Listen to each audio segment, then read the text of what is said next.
Hello and welcome to a brand new episode of InstacarHK. Today we are at Blackbird Ferrari's Repulse Bay showroom because we are reviewing this brand new Ferrari Roma. Now, the Roma has actually been out for about 2 years now. I still remember Blackbird launched it at the Peninsula Hotel back around June 2020. So frankly, lots of reviews had already been done on the car and there are literally thousands of videos of it on YouTube. So I thought today, in addition to our usual drive and review, why not I take the Roma out on a little road trip with my young family to see if the Ferrari Roma can be a proper family car. Now, car enthusiasts in Hong Kong know that there are a lot of things to consider when buying a multi-million supercar like this. You know, the big price tag, parking space, etc. So if the Roma proves to be a family car as well, hopefully it will be easier for buyers to make a decision, including convincing their better halves that they're not spending millions of dollars on the selfish toy, but in fact, they're doing it for the family. So without further ado, let's hop in and find out if the Ferrari Roma can be a proper family car.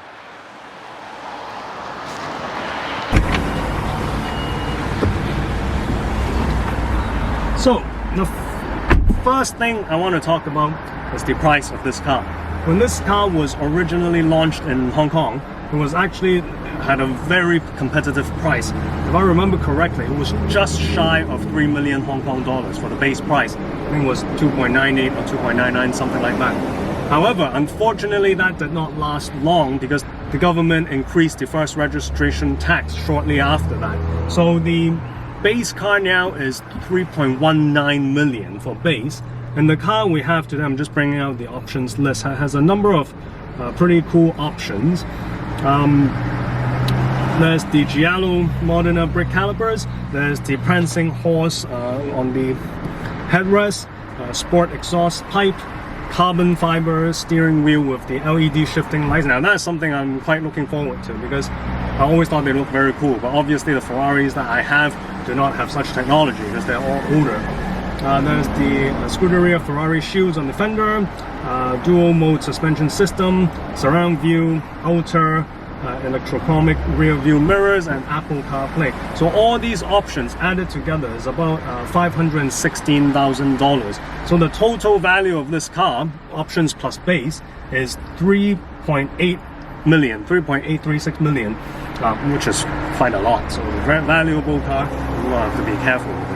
So I wanted to talk about the interior of the Ferrari Roma first. Although the car was based on the Portofino, and I'll go into more details about that later, there's actually a newer generation Ferrari, as can be seen with this new current generation interior that the Roma has. Immediately, what I noticed is the twin cockpit. As you can see, the driver's side has this isolated, surround cockpit, as if it's one single cockpit itself, and the same goes with the passenger side, making a twin-looking cockpit, kind of like the Monza SB2.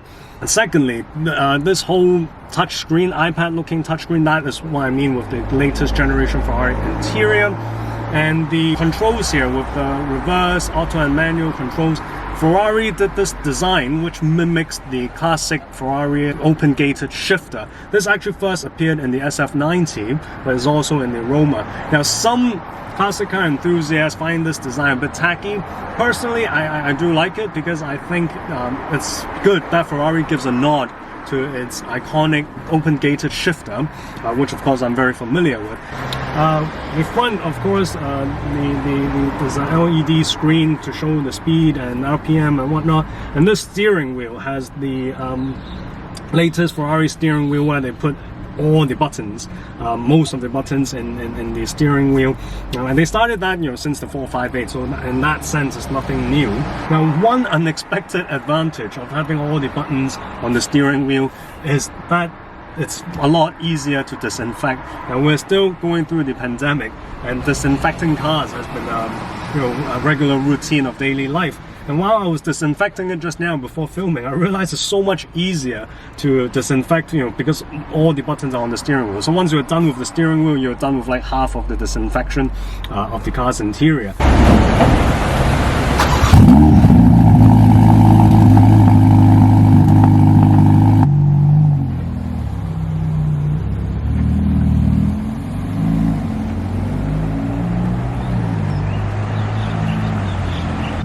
So we'll now head off for a drive first without the family. I'm just here by myself. I want to really see how the car performs first. Our usual drive and review portion of the video. So let's get the facts out of the way first. This has Ferrari's now very mature twin-turbo V8 engine found in both the F8 and the Portofino. Being a new model, it's of course enhanced over the Portofino's engine. It's a 3.9-liter V8 twin-turbo with 620 horsepower and with a massive amount of torque, being 760 Newton meters, right between 3 to 5,000 RPM. Which is exactly where you want it to be, especially in a place like Hong Kong. 0 to 60, 3.4 seconds. And top speed, it just kisses 200 miles per hour at 199 miles per hour. Not as relevant in Hong Kong. Now, I mentioned that this car was originally based on the Portofino, which it is. They used the same floor. But Ferrari said that 70% of this car is actually brand new. And Ferrari also made it a point that this is a more hardcore car than the Portofino, as can be shown by the Manettino, which has the full-blown 5-mode version, including race and traction control off. The car also has Ferrari's latest side slip control system, 6.0 version, which includes the Ferrari Dynamic Enhancer, which helps you drift and power slide, with all the different sensors, the brakes and whatnot. Functions that I do not intend to use today, and I don't think it will be that usable anyway in Hong Kong. The gearbox comes from the SF90, which is Ferrari's latest 8-speed dual clutch gearbox. Very quick, obviously. This is an improvement from the Portofino 7-speed gearbox. And the most impressive thing is, despite having 8 gears, 1 extra gear is actually lighter than the Portofino's 7-speed gearbox. In the SF90, it's 6 kg lighter than the 7-speed gearbox. This one will be a little heavier than the one in the SF90 because this one has a reverse gear as well. As you all know, the SF90 is a hybrid car, therefore it uses its electric motor for the reverse, so it doesn't need a reverse gear.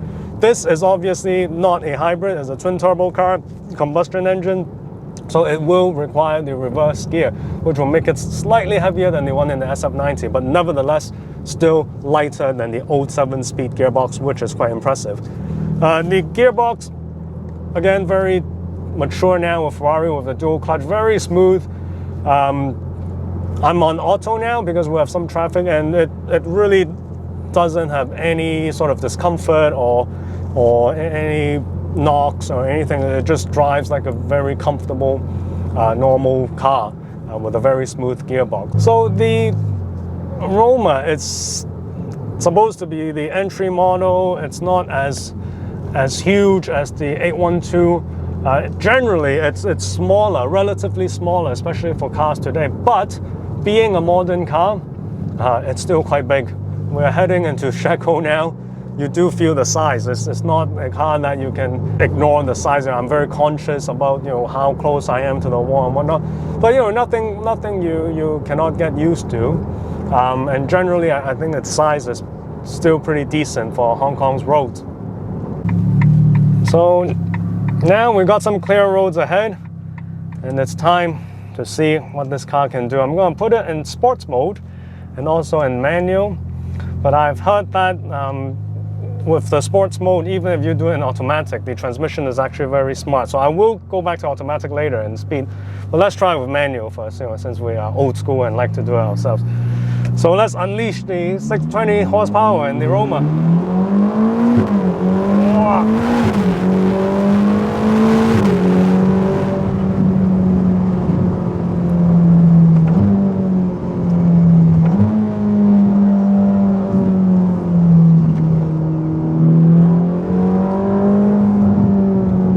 Power is immense.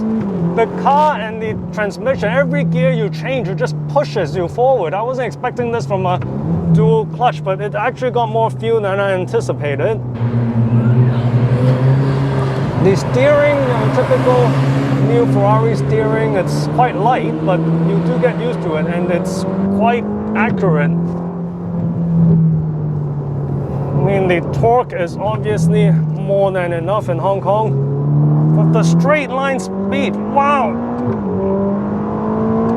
It really properly pushes you back.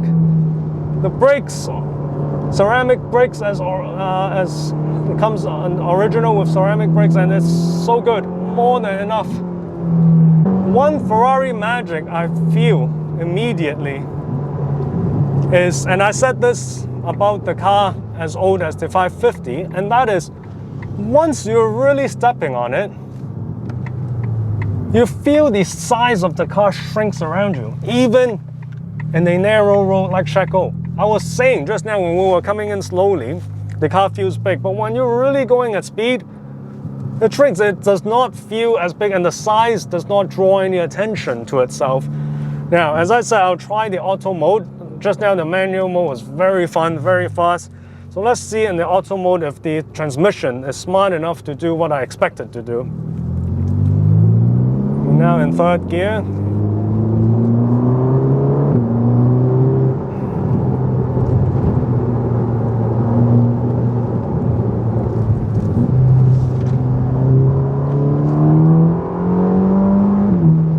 Really effortless. I mean, obviously, there wasn't a moment where it's pedal to the metal. It's just half throttle at most.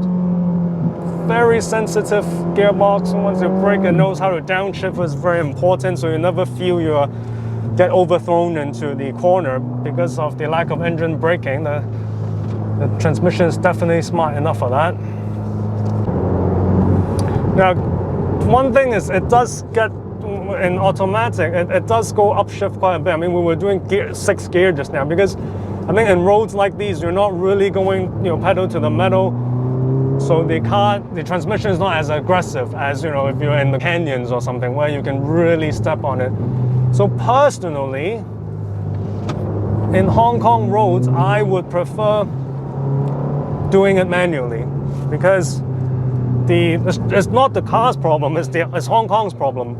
Because with these roads, inevitably, you wouldn't be doing, in Shekou, you wouldn't be constantly doing 150, 160 and hard braking, hard throttle.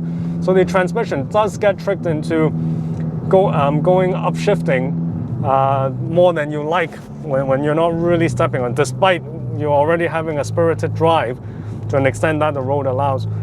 So yeah, it's a smart system, but personally, I would go for the manual, just for more sort of self-entertainment, because in a road like Shekou, I'll never go to 5th, 6th gear. I'll rather have the high revs. But in terms of handling, as you would expect, from a brand new Ferrari, it's very balanced. Despite the suspension being quite comfortable, you don't feel, the straight. Just rapid. The power is just so easy. The delivery is just so smooth, but at the same time, it's so aggressive. I mean, this is really something only modern technology can give you. It's both dramatic and undramatic at the same time because it is so well composed. I was saying the handling, you see, it's confidence inspiring, no drama, very balanced.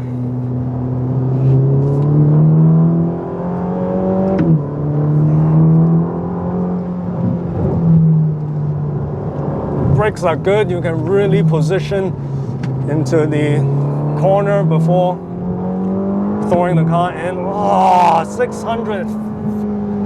That is how 620 horsepower feels like.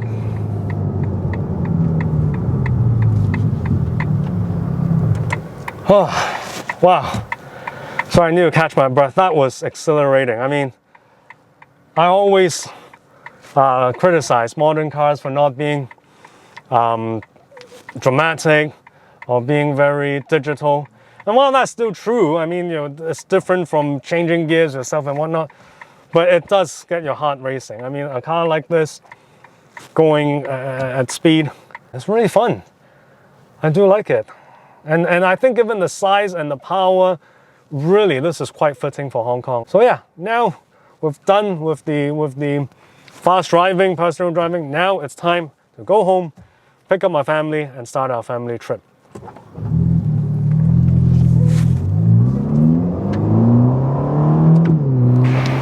Now it's time to get ready for the trip, and one of the first things I have to do is to try and fit the baby seat into this Ferrari Roma. Now the Ferrari Roma does have the ISOFIX for the baby seat installation, so let's see how it's done. I've asked the dealer and they told me you have to start from the back to push the seats down and then go to the front and do your usual anchoring points.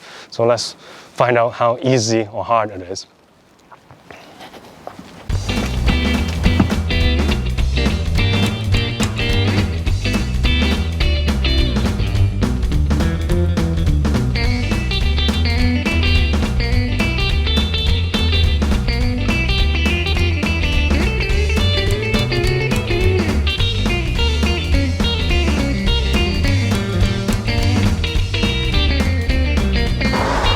Alright, so it would appear we have, after a while and a lot of hard work, we have successfully installed the baby seat.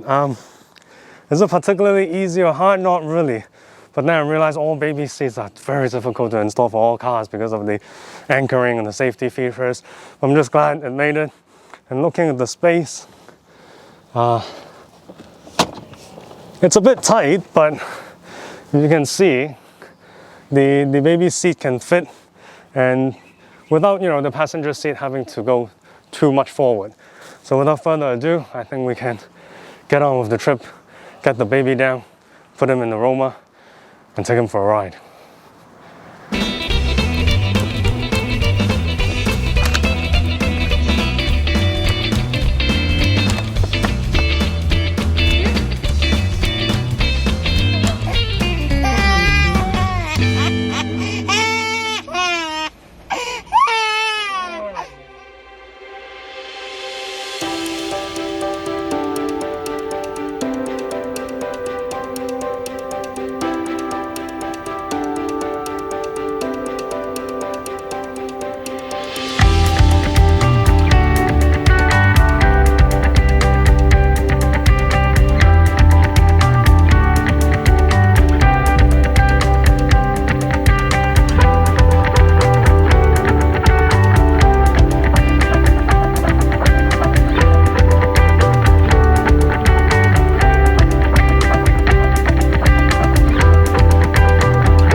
So the Roma has been so far so good. I really enjoyed my me time in it at Shekel.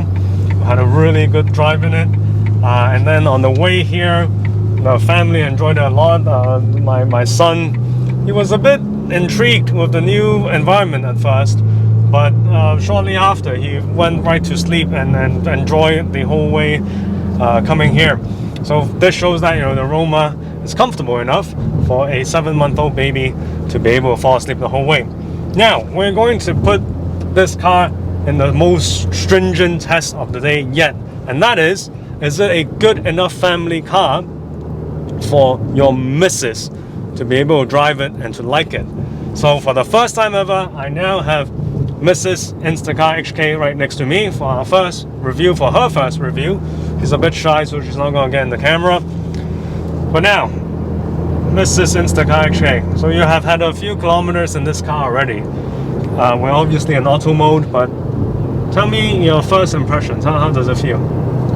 It's actually very comfortable and very easy to drive, even for someone like me. It's a lot bigger than I thought because it looks quite small from the outside, but it's manageable. It's quite spacious inside, very comfortable so far. It's a little bigger than your Jimny, isn't it? That's for sure. Now, how do you like the controls with the blinker buttons on the steering wheel? I think it's a very cool design, but it takes some time to get used to. And it's quite hard to press it because it's quite far from the steering wheel. It does take some time to get used to Yeah. that I do completely agree with. Now, what about the feel, the controls? You know, whether the steering is heavy, whether the pedals are they good? Is that something you like within your expectations? Yeah, it's quite heavy, but it's not too bad. And again, because I'm used to driving a small Japanese car, so it's a bit different. Yeah, it's very different. But it's comfortable handle. Yes, you can it's handle. Definitely. It's easy. Step on it a bit. Let's see what I can do. Don't be shy. The sound is very nice. It makes you feel like you're driving really, really fast when you're actually quite slow. It feels a little bit faster than a Jimny, I would imagine. Yeah. And can you see yourself driving it as a daily, aside from the size? Yeah, I think so. It's easy enough to maneuver. Exactly. The only thing is, if you have older kids, then the space might be an issue. That is true. They do have very small rear seats. So, out of 10 points, how many points would you give this car? 7. 7. Wow, she is not easy to impress. 7 points for the Roma. But all in all, it's a car you can see yourself living with, and a Mrs. friendly car. Can we say that? Yeah, that's a fair comment. All right, that's good. And you like the looks? You think Yeah, they look good? I think the looks is actually because it's very unconventional. So, but very modern. very for modern, Ferrari, exactly. But it looks good. Right? So, do I have your consent to buy one then? If you like it so much. Sure, not like you can afford it anyway. Oh, whoa! All right. Wow. Okay. On that very hurtful but nevertheless truthful note, I think it's time to end this episode. I think we can conclude that the Roma is indeed a very well-rounded car, and we have been able to prove what we set off tried to do, which is that it can be a family car, at least for a young family with a small baby like our case. The car handled the car seat and the baby car very easily, and as I said, our son enjoyed the ride a lot. Because it's really not bumpy in here. It's really quite comfortable. The missus is able to drive it, handle it easily. First time jumping in a Ferrari Roma, no problem at all. It took 2 minutes to get used to. From my end, as a car guy, the car is very fast, very capable. It's not small, as I said. Modern cars are all big, but once you really get to speed, it really shrinks around you, and it's very confidence inspiring. Not to mention extremely fast, of course. So I think the car really impressed us, and it set out to do what we wanted it to do as a proper family car. So on that note, if you like the car as much as I do, please give us a like.